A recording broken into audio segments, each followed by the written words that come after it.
Lekcia 285. Moja svätosť dnes žiari jasne a čisto. Čo bola prapôvodná myšlienka človeka ako špécie? Čo robí človeka človekom?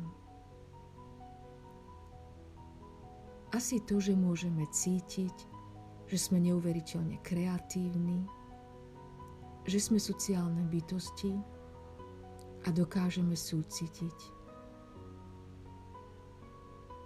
A vďaka pocitom dokážeme tvoriť.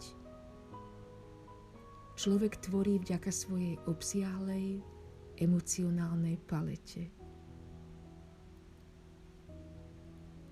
Byť človekom je obrovský dar, veľká česť byť inkarnovaný, čiže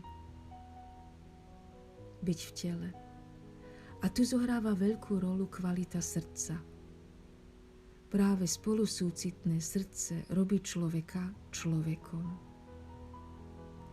To sa prejavuje v čistote a jasnosti Božieho Syna, ktorý je v nás a ktorý je prapôvodným tvoriteľským impulzom.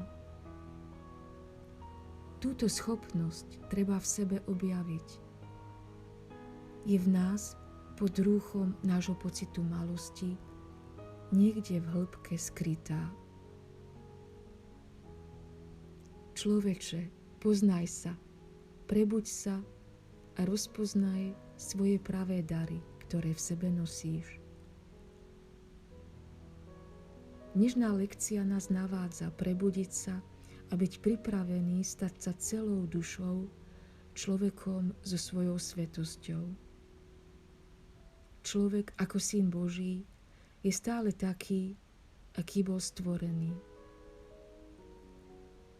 Len na to často zabúdame, keď sa rozpozeráme okolo seba a vidíme svet, ktorý neodzrkadľuje len radostné udalosti. Ale práve to nám pomáha rozpoznať plev od pšenice.